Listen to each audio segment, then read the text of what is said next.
안녕하세요. 어린이날 이브입니다. 기업에게 광고란 이윤 창출의 수단입니다. 기업은 광고를 통해 자사의 브랜드 가치를 높이고 대중의 구매 욕구를 자극합니다. 하지만 모든 광고가 이익 집단의 영리 추구를 위해서만 존재하는 것은 아닙니다. 일부 개인이나 집단에 국한되지 않고 사회 전체를 대상으로 의미 있는 변화를 끌어내기 위한 광고도 있습니다. 우리가 TV에서 자주 접하는 공익광고가 바로 그것입니다. 공익광고는 선도의 목적을 갖기에 자칫하면 따분해지기 쉽습니다. 그래서 공익광고는 상업광고에 뒤지지 않는 참신함이 중요 요소입니다. 아무리 메시지가 좋아도 사람들의 시선을 잡아끌지 못하면 실패한 광고가 되니까요. 그런 의미에서 오늘은 톡톡 튀는 아이디어로 네티즌의 주목을 받았던 공익광고 몇 편을 소개합니다. 하나의 사건을 바라보는 여러 관점이 있을 수 있습니다. 하지만 세상을 보여주는 창 역할을 해야 할 언론은 균형적인 시각을 유지할 의무가 있습니다. 우리는 늘 특정 언론사의 프레임을 통해서 사건을 접해왔고, 그로 인해 세상을 보는 눈은 제한적이고 편향적일 수밖에 없었습니다. 사진 속 BBC 광고판은 건축물의 모서리를 기준으로 상반되는 양면의 시각이 대립하고 있습니다. 광고판을 한쪽 측면에서 의시한다면 반쪽짜리 세상만 보입니다. 광고판의 모서리에 설 때 비로소 다른 반쪽의 이야기가 눈에 들어옵니다. 거대 언론사로서 어느 한 단면에만 치우치지 않고 균형 있게 보도해야 한다는 자성의 목소리일까요? 어느 쪽에 서서 광고판을 볼지는 우리 시청자들에게 남겨진 숙제입니다. 지구의 허파라 불리는 살림이 벌목으로 훼손되는 것을 풍자한 공익광고입니다.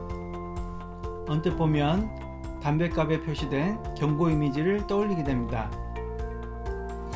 한번 망가진 허파는 돌이킬 수 없다고 하죠. 흡연으로 인해 망가진 허파를 보면서 사람들이 담배에 경각심을 가지듯 지구의 허파인 살림이 망가진 모습을 보면서 무분별한 벌목의 해악에 대해 다시금 생각해보는 계기가 되었으면 좋겠습니다. 그의 얼굴은 그의 어머니를 닮았고 그의 손은 그의 아버지를 닮았다. 가정폭력은 대물림된다는 사실을 풍자한 공익광고의 섬뜩한 문구입니다. 소년의 마음은 아버지에게 폭행당한 어머니의 얼굴처럼 멍투성이가 되고, 소년의 손은 어머니를 폭행한 아버지의 주먹을 담게 될 것이라는 내용입니다. 보건사회연구원의 조사에 의하면 어렸을 적 가족폭력을 경험한 사람일수록 부모가 됐을 때 자신의 아이에게 폭력을 행사하는 경우가 많은 것으로 조사되었다고 합니다. 아무리 극악무도한 악당이라도 자기 자식이 자신의 모자란 점을 담길 바라는 경우는 드물겠죠. 이 공익광고의 경고가 널리 알려져 더 많은 나쁜 부모, 나쁜 배우자가 줄어들길 기대합니다. 앞의 광고와 마찬가지로 가정폭력에 대한 메시지를 전하는 공익광고입니다.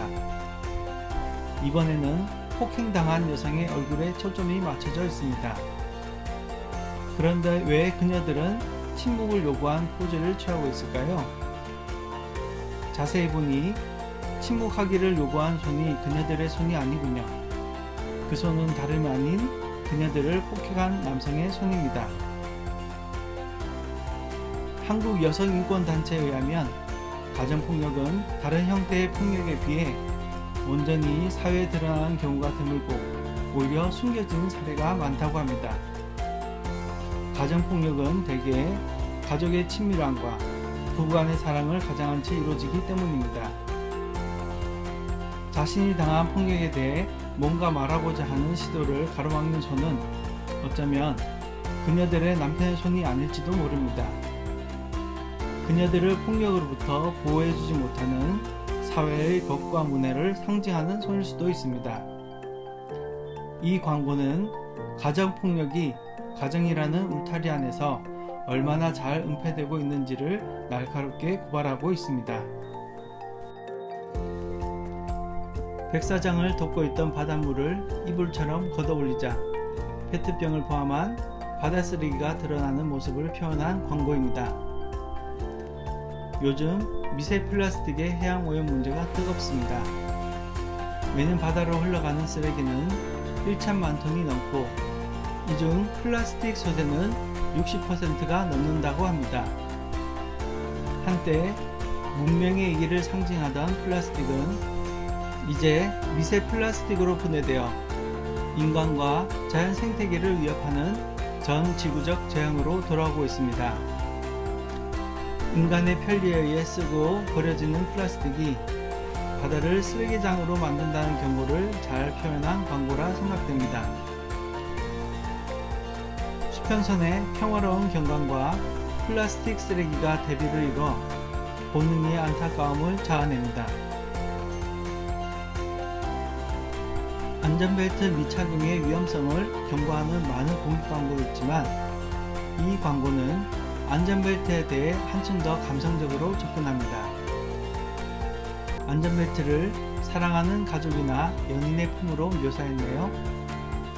이 연출을 역으로 해석하자면 안전벨트를 착용하지 않는다는 것은 사랑하는 사람의 팔을 뿌리치는 것과 다름없다는 메시지가 됩니다.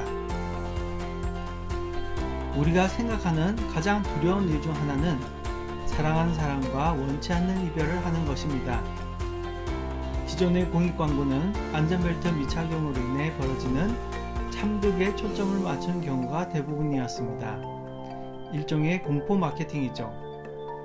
하지만 이 광고는 안전벨트 착용에 사랑하는 이와의 관계를 지키는 일이라는 긍정적 의미를 부여하여 차별화를 이루는 데 성공합니다. 강력범죄 현장을 연출한 공익광고입니다. 바닥에 널브러져 있는 남자의 복부에 혈흔 같은 것도 보이네요. 이러한 이미지를 단순한 관점에서 해석한다면 남자는 누군가의 총기나 혹은 흉기에 의해 희생당한 것으로 보입니다. 그런데 위트 넘치는 공익광고의 대부분이 그렇듯 연출된 장면을 보이는 그대로 보면 안됩니다. 어딘가에 숨겨진 메시지를 찾아야 합니다. 힌트는 바닥에 담배꽁초와 재떨이에 있습니다. 그리고 증거수집품 번호표가 바닥에 떨어진 담배꽁초의 근처에 놓여있다는 것도 또 다른 힌트입니다. 이것은 무엇을 의미할까요? 그렇습니다. 결국 이 남자를 살해한 것은 살인마의 총이나 칼이 아닌 흡연이었다는 것을 알려주고 있습니다.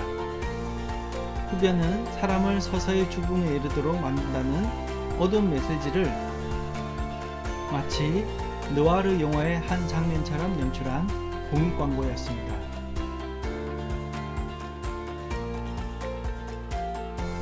여성들의 화장용품 팩트를 모티브로 한 광고입니다. 팩트 분위기와 어울리지 않는 살벌한 날붙이와 쇠사슬을 다뤄놓은 이유가 뭘까요? 이 공익광고는 우리가 쓰는 화장품이 잔인한 동물 실험이 낳은 결과라는 비판적 메시지를 전하고 있습니다. 매년 화장품 개발을 위한 동물 실험에 수백만 마리가 넘는 실험용 동물이 희생된다고 합니다. 그리고 최근 윤리적 소비하기 운동이 세계적으로 퍼지면서 상품 제조 과정의 윤리성을 따지는 소비자들도 늘어나고 있다고 합니다. 이로 말미암아 화장품이나 의약품 개발에서 동물 실험을 전면 금지해야 한다는 목소리 또한 날로 커지고 있습니다. 팩트는 가장 익숙한 화장용품입니다. 무리상과 깊숙이 닿아있는 생활용품을 동물 잡는 덫에 비유하여 불편한 진실을 드러내는 것은 오직 공익광고만이 할 수 있는 일인 것 같습니다. 광고는 짧은 시간에 가장 분명한 메시지를 던지는 자가 승리하는 게임입니다. TV 광고든 지면 광고든 최대한 짧은 시간에 임팩트 있게 효율적으로 메시지를 전달해야 합니다. 공익 광고 또한 여기에서 예외일 수 없습니다.